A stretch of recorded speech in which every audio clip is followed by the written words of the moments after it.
Olá pessoal, tudo bem? Hoje nós iremos dar continuidade ao estudo do setor 143. Trataremos hoje do módulo 8, que está na sua apostila 3, na página 298. Lembrando que você tem o PDF disponível para baixar no estudo.seb. No módulo 8, nós continuaremos o assunto iniciado no módulo 7, que é relações ecológicas. Na aula anterior, nós estudamos as relações ecológicas harmônicas, tanto as intraespecíficas, colônia e sociedade, quanto as relações harmônicas interespecíficas, que foram a protocooperação, o mutualismo, o comensalismo, o inquilinismo e a forese. Na aula de hoje, nós estudaremos as relações desarmônicas, que são aquelas nas quais algum indivíduo sai da relação prejudicado, eventualmente até as duas espécies ou os dois indivíduos relacionados. Da mesma forma que as relações harmônicas, as relações desarmônicas podem ser intraespecíficas, quando ocorrem entre indivíduos da mesma espécie, ou interespecíficas, quando ocorrem entre indivíduos de espécies diferentes. Antes da gente dar início, só queria fazer uma complementação sobre as relações harmônicas interespecíficas. A gente viu na aula passada que as relações interespecíficas elas são numerosas e, portanto, levam uma simbologia, mais para benefício, menos para prejuízo e zero para neutro. Protocooperação e mutualismo são relações mais. Alguns autores não consideram diferença entre uma e outra. Portanto, chamam tanto uma quanto outra de mutualismo. Por isso, eventualmente, nos exercícios, vocês podem ter encontrado alguma relação ecológica que lhes parecia protocooperação, mas na realidade a resposta ela foi dada como mutualismo, até porque nas alternativas eventualmente não havia protocooperação. Portanto, não se preocupem com isso, ok? Quando uma relação ela for de benefício bilateral, ela pode ser considerada mutualismo, mesmo que ela não seja obrigatória, porque para alguns autores não é necessário fazer essa separação de não obrigatória protocooperação e obrigatória mutualismo, ok? A mesma coisa acontece com as outras três relações harmônicas interespecíficas, o comensalismo, o inquilinismo e a forese. Ambas são mais zero. E alguns autores acham desnecessário fazer essa diferenciação. Quando for alimento, o benefício é comensalismo, quando for abrigo, moradia é inquilinismo e quando for transporte é forese. Portanto, alguns autores chamam essas três relações de comensalismo, explicando que um tipo de comensalismo, o benefício é o alimento, num outro tipo de comensalismo, o benefício é o abrigo, a moradia, e num outro tipo ainda de comensalismo, o benefício é o transporte, ok? Portanto, pode acontecer a mesma coisa que eu disse em relação ao mutualismo e protocooperação. Você encontrar um exercício que o exemplo dado você viu como inquilinismo e de repente nas alternativas não tem inquilinismo. Vai no comensalismo que não tem problema nenhum, ok? As relações de benefício bilateral podem ser resumidas a mutualismo e as relações de benefício unilateral podem ser resumidas a comensalismo. Dito isso, a gente pode iniciar a nossa aula de hoje com as relações desarmônicas. Primeiro, as intraespecíficas e depois as interespecíficas. São duas as relações desarmônicas intraespecíficas: a competição, chamada também de competição intraespecífica, né? Que é a disputa por recursos naturais, recursos do ambiente, por indivíduos da mesma espécie. Isso é extremamente comum de ser observado na natureza. Indivíduos da mesma espécie competindo por recursos ambientais. Como, por exemplo, no caso dessas plantas, que são nitidamente da mesma espécie, competindo por água no ambiente. Espaço talvez não seja o maior problema nesse caso, mas água certamente é um recurso escasso nesse local. E aí essas plantas, então, elas dividem a pouca água disponível no ambiente. E é isso, provavelmente, essa competição, que determina a ocorrência dessas plantas espalhadas no ambiente, né? Não tão próximas umas das outras.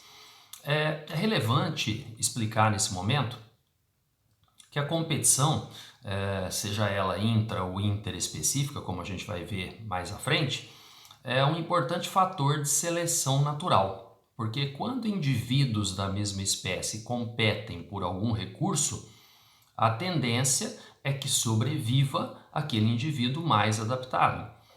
Lembrando que essa adaptação se deve às mutações e às recombinações gênicas que ocorrem de forma espontânea em todas as espécies, ok?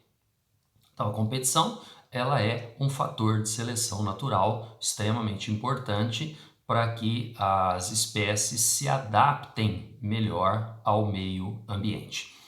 Portanto, competição pode ocorrer entre plantas, competição pode ocorrer entre os animais também.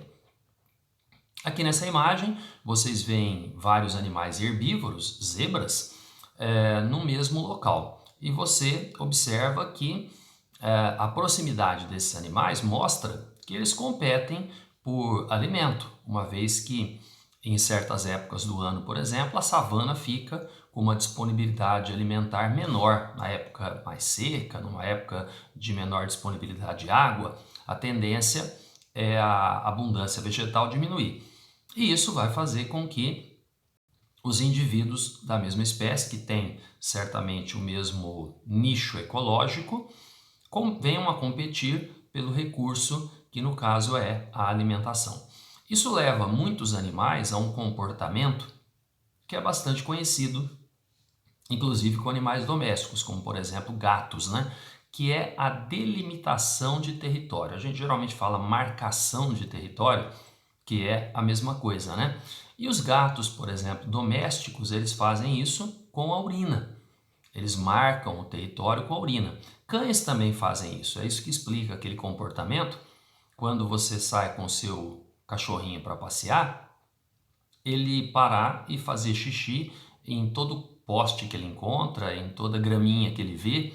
Por quê? Porque provavelmente esses animais têm um olfato muito desenvolvido, eles percebem ali o cheiro de outro animal e instintivamente eles tendem a delimitar o seu território, a marcar o seu território, mesmo que isso não seja necessário. Obviamente, entre os animais domésticos isso é irrelevante, na natureza sim é importante, mas entre os animais domésticos não.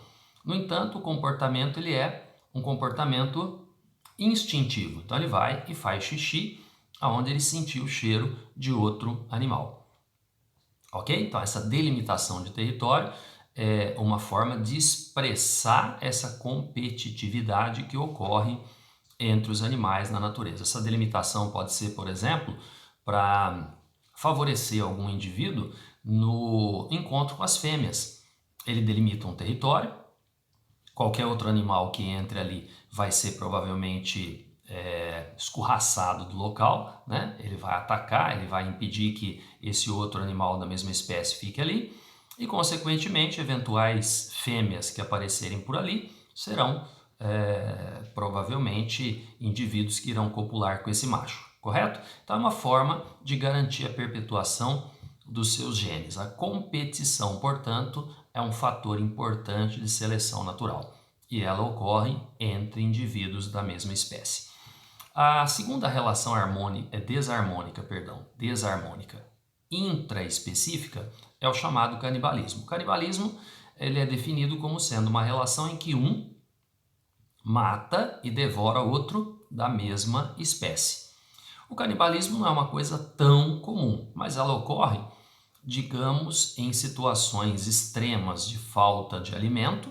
A população está muito elevada, está muito numerosa e está faltando alimento, isso pode levar ao canibalismo e, eventualmente, em situações como reprodução, é uma forma que a gente vê de ocorrência de canibalismo. Um exemplo interessante está entre os louva-a-Deus, né? O que acontece nessas espécies? Enquanto copulam, a fêmea ela come a cabeça do macho, matando esse macho. E aí você vê um nítido exemplo de canibalismo. Um mata e devora o outro da sua própria espécie. Estudos demonstram que quando a fêmea faz esse comportamento, o macho ele copula mais, ele tem uma capacidade maior de eliminar os espermatozoides. Consequentemente, seria uma vantagem para a espécie, no caso da fêmea, porque ela vai conseguir pôr mais ovos fecundados, e no caso do macho, porque ele vai deixar mais descendentes. A gente entende isso como sendo o chamado altruísmo reprodutivo. O altruísmo é quando alguém abre mão dos seus direitos, digamos assim, em benefício do outro.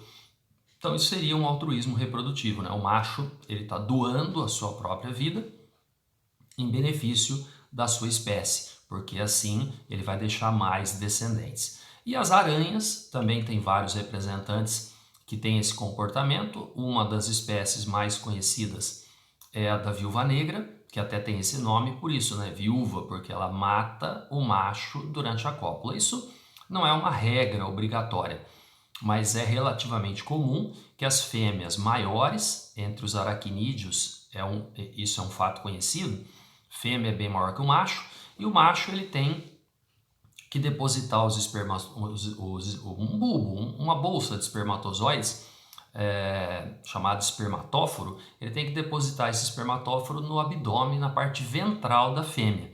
Consequentemente, ele tem que levantar a fêmea para introduzir esse espermatóforo no poro genital dela. Nesse comportamento, se ele não tiver habilidade, se ele não tiver rapidez, destreza, ele acaba morto pela fêmea e devorado por ela. Então também aí entra a mesma coisa de altruísmo reprodutivo. E aí outra coisa a gente pode citar aqui, que é o fato de que vai deixar descendentes o macho que for habilidoso nesse comportamento de fecundar a fêmea. Portanto, de novo, a gente vê aí um fator de seleção natural. Aquele macho que for desajeitado, que for afoito, não for cuidadoso na hora de realizar esse procedimento, ele vai ser provavelmente morto e devorado antes de realizar a cópula, portanto não vai deixar descendentes. Isso mostra que ao longo do tempo, das várias gerações, os machos que sobrevivem ou então que deixam descendentes são aqueles mais habilidosos, o que significa que está ocorrendo uma seleção natural. Ok? Então essas são as duas relações desarmônicas intraespecíficas. Assim como as relações harmônicas intraespecíficas também são duas, né? Só revisando, colônia e sociedade são harmônicas intraespecíficas e competição e canibalismo são relações desarmônicas intraespecíficas. Essas, eu repito, não levam símbolo. Mais, menos e zero. As relações intraespecíficas não precisam de simbologia, porque elas são pouco numerosas, duas harmônicas e duas desarmônicas. Agora, passando para as relações desarmônicas e interespecíficas, a gente fala de novo em competição, mas aqui é competição interespecífica, né? Entre indivíduos de espécies diferentes que vão disputar os mesmos recursos ambientais. Isso acontece quando essas espécies diferentes, isso aqui precisa ser dito, lá na intraespecífica é desnecessário dizer, aqui precisa ser dito que elas têm que ter o mesmo habitat e o mesmo nicho, ok? Para competirem, espécies diferentes têm que viver juntas. Se elas não viverem juntas, os indivíduos da mesma espécie vivem juntos, né? Formando as populações. Já os de diferentes espécies não necessariamente vivem juntos. Então, para competirem, precisam viver juntos, estarem no mesmo habitat e competirem porque têm o mesmo nicho ecológico, ou seja, o mesmo comportamento alimentar, reprodutivo e tal. Como exemplo dessa situação, a gente pode citar o gafanhoto, que é um inseto herbívoro, e o gado, que é um cordado, um mamífero herbívoro. Esses animais podem estar no mesmo pasto e, consequentemente, eles podem ter uma competição pela vegetação desse mesmo pasto. A gente representa por esse círculo vermelho o nicho do gafanhoto e azul o nicho do gado. A sobreposição desses círculos mostra que alguns aspectos do comportamento, da vida desses animais são comuns, porque tem uma região de intersecção ou interseção entre os nichos. Só que você nota que nesse caso, nesse exemplo que eu estou usando, a sobreposição de nichos ela é relativamente pequena, o que mostra que essas duas espécies podem conviver. Uma não vai necessariamente eliminar a outra no local, porque isso pode ocorrer. Quando a sobreposição de nichos ela é muito grande, a competição interespecífica pode levar a um fenômeno chamado de exclusão competitiva de Gauss, que a gente vai abordar no módulo 9, no próximo módulo, que é sobre o tamanho das populações, ok? Então essa competição que você está vendo entre o gafanhoto e o gado, ela é pequena, ela não é nada relevante e que impeça que os dois venham a conviver. Mas, por exemplo, nessa ideia de princípio da exclusão competitiva, a gente cita o Paramecium, que tem espécies diferentes, né? Aqui vocês estão vendo o Paramecium caudatum, que é uma espécie, e o Paramecium aurelia. Lembrando que a gente pode abreviar o gênero P, né, no lugar de escrever Paramecium, quando o nome do gênero já foi escrito por extenso anteriormente, como é o caso nessa tela.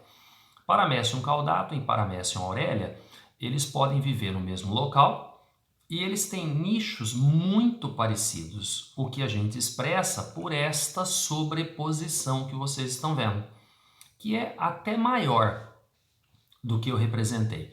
Mas se a gente coloca os dois círculos mais um em cima do outro, fica difícil perceber a sobreposição. Então a gente deixa assim, mas explica que a sobreposição é até maior, ou seja, a semelhança entre os nichos de Paramecium caudatum e Paramecium aurelia é muito grande. Portanto, quando o ambiente tem um espaço limitado e o alimento não é abundante, a competição pode ser tão grande que uma espécie acaba eliminando a outra naquele local. E aí, de novo, a gente reforça a ideia da evolução com o conceito de seleção natural. O que vai acontecer numa situação dessa em que a competição é tão grande que uma espécie vai acabar eliminando a outra naquele local? Uma população de uma espécie elimina outra população de outra espécie naquele local. Não é uma extinção da espécie, mas naquele local as populações não conseguem coexistir. Qual vai sobreviver?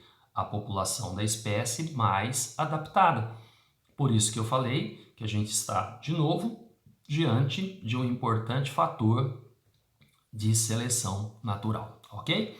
Por isso as relações desarmônicas nem sempre são completamente desarmônicas. Elas podem ser, como a gente está demonstrando para vocês, um importante fator de seleção natural.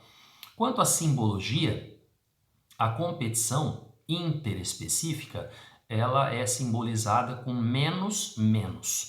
As duas espécies saem prejudicadas na relação de competição interespecífica. E às vezes surge uma dúvida, né, Roma? Mas você não falou que uma espécie, se a competição for muito grande, uma pode excluir a outra e uma sobrevive no local, a outra é eliminada? Não seria então mais e menos? Não, porque enquanto a competição está ocorrendo, ambas estão perdendo. Para pensar, né? Vamos dar um exemplo aqui que é um exagero, mas para você entender é mais interessante. Vamos supor que você passou no vestibular, foi morar fora de casa, né? Mas o dinheiro está curto. E aí você tem um cachorrinho, né? Para te fazer companhia, você arrumou lá um cachorrinho. E numa determinada ocasião, a situação estava tão complicada que não estava sobrando um dinheirinho para comprar uma raçãozinha para o cachorro. Então você estava dividindo com ele a sua comida. Aí você fala assim, né? Mas tá vendo, Rom? Eu sou mais esperto, eu vou comer mais, meu cachorro vai comer menos, eu vou dar menos para ele. Afinal de contas, ele é menor. Então, mas para pensar. Se você não tivesse o cachorro, você comeria mais. Porque uma parte do que você ia comer, você está fornecendo para ele. Percebeu? Então, você também está comendo menos. Não é só ele. Entendeu? Então, na competição interespecífica, ambos perdem. Um perde para o outro. Um pode perder mais do que o outro, mas ambos perdem. E aí nós simbolizamos por menos. Entendido? Maravilha. Então vamos para a próxima. A relação de predatismo, muito simples, né? O predatismo é uma relação em que o predador mata e devora aquele que é chamado de presa. Como exemplo, a gente cita cobras e ratos, né? Cobras predadores e ratos que são presas. E a gente pode citar também gafanhotos e plantas. Nesse caso, nós temos um exemplo que não é tão típico de predatismo, né? Porque a gente está acostumado a pensar em predador como sendo um animal, né? Às vezes até um animal agressivo, com garras, com unhas, com dentes grandes, né? Isso nem sempre é assim. Por exemplo, um sapo é um predador, porque ele mata e devora moscas, que são as presas. Percebeu? Então nem sempre, né, é um crocodilo, é um leão, é uma onça, é uma cobra. Às vezes é um animal que nem aparenta ser agressivo, mas ele é um predador. E voltando ao caso dos gafanhotos, né, parece menos ainda predatismo, né, falar que o gafanhoto é predador e o capim é presa. Então tá errado isso, certo? Isso é correto. Mas alguns autores, para criar uma terminologia mais específica e mais fácil de ser compreendida pelo aluno, alguns autores sugerem o termo herbivoria e não predatismo ou predação, né? Então, o herbivorismo é um termo que pode aparecer aí em algum exercício para vocês, tá bom? Então, nesse caso, o gafanhoto seria um praticante da herbivoria e não do predatismo, mas não está errado falar que ele é predador, tranquilo? Então, matou e devorou o outro, não importa se é outro animal ou uma planta, é um predador. Quando, um exemplo, né? Amebas, a gente viu na aula de protozoários, quem teve esse assunto comigo, que amebas podem fagocitar paramécios. Então, quando a ameba ela fagocita um paramécio, ela está praticando o predatismo. Ela é predadora e o paramécio é a presa. É no mínimo inusitado, né? Uma relação de predatismo entre unicelulares, mas é possível fazer essa nomenclatura, não tem problema nenhum. E o predatismo ele é muito importante, é claro que nitidamente para o predador, né, que se alimenta. Para a presa já não é tão interessante. Só que a gente fala que individualmente a relação de predatismo é negativa para a presa, mas em termos populacionais é bom.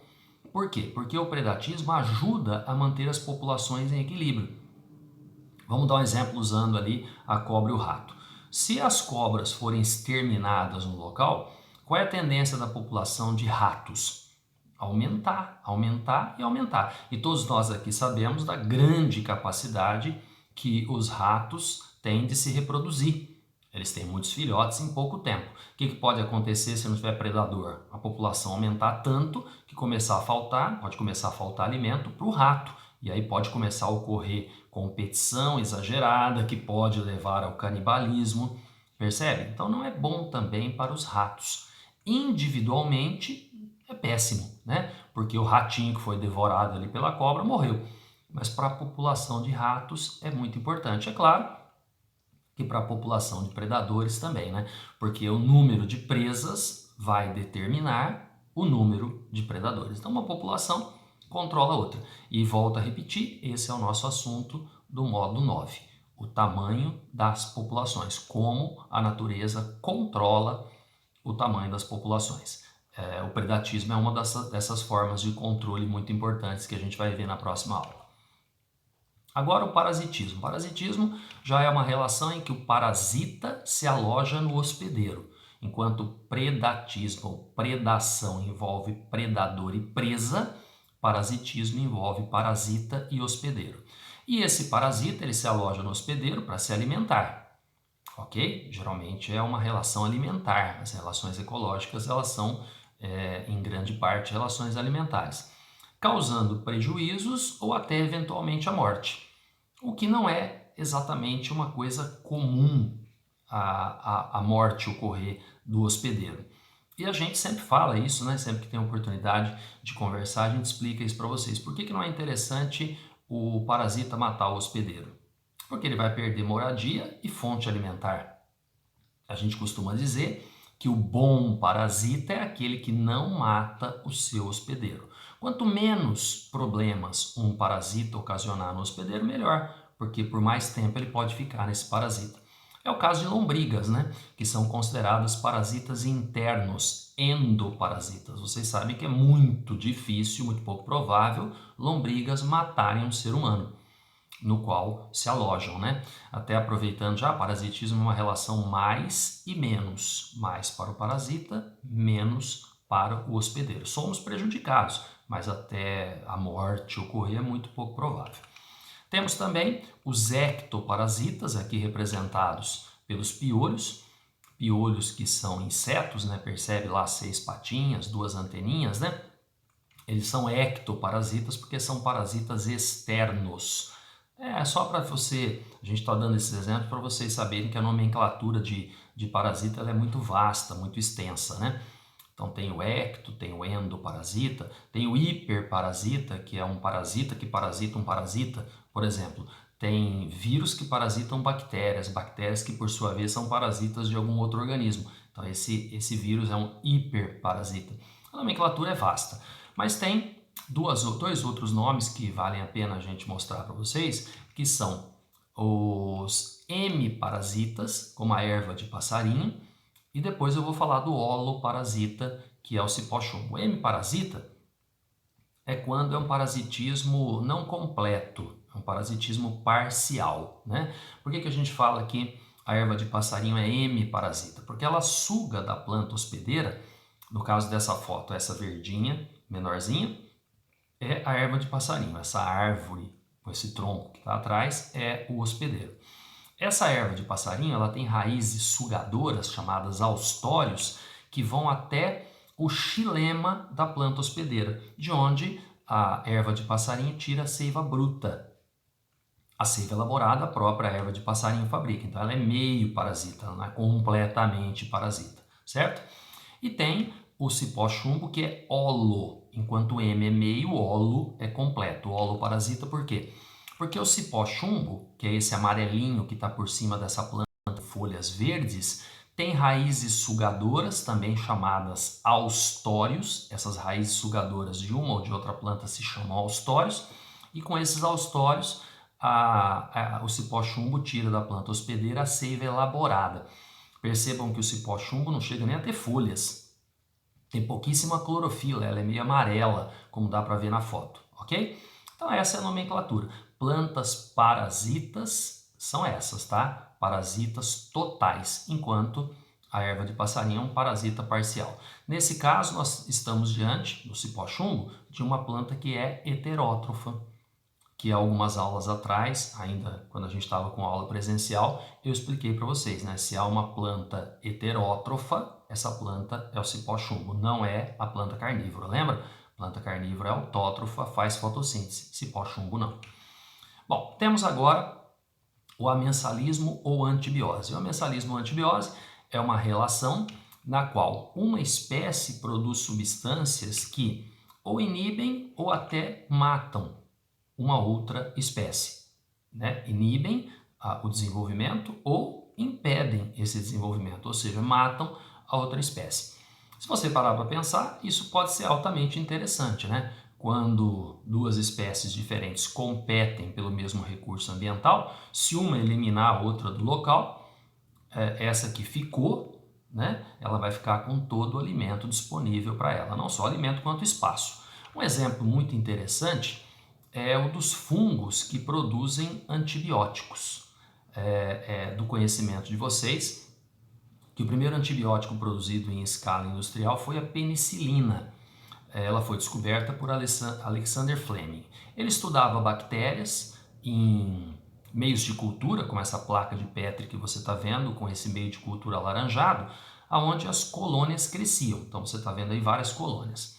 Conta a história que num determinado final de semana, o Fleming esqueceu algumas placas de Petri abertas. Ele costumava tampar para que bactérias do ar não caíssem no meio de cultura e contaminassem o experimento que ele estava realizando. Quando ele voltou do final de semana, ele encontrou as placas de Petri que ele havia deixado abertas contaminadas por uma espécie de mofo, um bolor. Isso para a maioria das pessoas seria assim: estragou o experimento, né? Vamos jogar fora e vamos começar de novo. O Fleming, com um olhar bastante criterioso, ele lembrou que naquele lugar onde o fungo, que é esse verdinho no meio da placa da direita, onde o fungo, esse mofo havia crescido, haviam bactérias e as colônias de bactérias nesse local desapareceram. Isso deixou ele intrigado. Ele pensou, bom, se o fungo cresceu e as bactérias morreram, pode ser que as bactérias tenham produzido alguma substância. Como ele sabia o que ele tinha colocado no meio de cultura, o que ele pensou? Ué, se eu investigar o meio de cultura e tiver uma substância que não fui eu que coloquei, foi o fungo que produziu. E não deu outra, né? Ele encontrou uma substância que não era ele, não havia sido ele que colocou, e essa substância ele isolou e testou em outras colônias bacterianas, e essas colônias também morriam. Ele colocou o nome nessa substância de penicilina, porque o fungo que havia crescido ali era o fungo Penicillium notatum, ok? Então, por isso, penicilina. E aí estava descoberto o primeiro antibiótico que foi usado em escala industrial e que eu posso dizer, eu acho que você vai concordar, revolucionou a medicina, né? O desenvolvimento desse, a descoberta, digamos assim, a produção em larga escala da penicilina revolucionou completamente a medicina, né? Podemos falar em antes da penicilina e depois da penicilina, antes dos antibióticos e depois dos antibióticos, ok? Então, nesse caso, a simbologia aqui vai ser mais para o penicílio, menos para as bactérias. Mas, às vezes, a relação de amensalismo-antibiose pode ser zero menos, ok? Nem sempre ela vai ser mais e menos, simbolizada por mais e menos. Ela pode ser simbolizada por zero e menos. Vamos dar um exemplo. É conhecido o fato de que em algumas regiões aquáticas, não necessariamente o mar, algas proliferam de forma muito intensa. E essas algas podem produzir substâncias que matam espécies aquáticas, outras espécies aquáticas, mas a alga não ganha nada com isso. Esse fenômeno, inclusive, tem um nome, quando as algas que proliferam são algas que têm alguma substância avermelhada, como os dinoflagelados, também chamados de pirrofícias ou algas de fogo. Esse fenômeno se chama maré vermelha, é conhecido de vocês, né? Algas produzem toxinas que matam animais marinhos ou aquáticos em geral, como eu vou mostrar para vocês numa próxima foto. Voltando à questão da simbologia, essa simbologia é zero menos, porque a alga não ganhou nada com isso, mas ela matou outras espécies. Então essas outras espécies foram prejudicadas, ok? Só para provar para vocês que apesar do nome ser maré e vermelha, nem sempre é no mar e nem sempre a água fica vermelha. Observe nessa foto, essa alga dinoflagelada, ela proliferou, produziu toxinas e matou essa enorme quantidade de peixes que vocês estão vendo na imagem, certo? Então isso é um amensalismo antibiose, só que não teve vantagem para a alga, pelo menos até onde a gente sabe não. Nesse caso a relação seria zero para a alga e menos pelo prejuízo dos peixes. Tá joia? A relação de amensalismo-antibiose pode ser mais menos ou zero menos. E para a gente finalizar, a gente vai falar do esclavagismo. Esclavagismo é uma relação que, como o nome sugere, né, se você trocar o L pelo R, fica escravagismo, uma espécie se beneficia do trabalho realizado pela outra espécie. Temos alguns exemplos clássicos, né? E o de dois pássaros é o que eu considero o melhor deles. O chupim, que é o explorador do trabalho alheio, e o tico-tico, que é o trabalhador que tem o seu trabalho explorado. A situação aqui é a seguinte: o tico-tico é um passarinho muito cuidadoso, que faz um ninho muito bonitinho, organizado. E ali põe os seus ovinhos, que seriam esses branquinhos.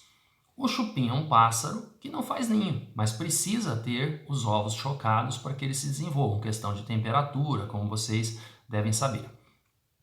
O que o chupim faz? Ele procura um ninho pronto, né? E quando ele encontra um ninho, como por exemplo do tico-tico, não precisa ser só o ninho do tico-tico, mas quando ele encontra esse ninho, ele põe o ovo dele lá. E aí a fêmea do tico-tico, ela não reconhece esse ovo diferente no meio dos ovos dela. E aí ela choca todos, né? E à medida que os filhotes vão nascendo, ela vai alimentar todos os filhotes como sendo dela. Uma coisa curiosa que acontece no caso do chupim é que ele é uma espécie muito maior que o tico-tico.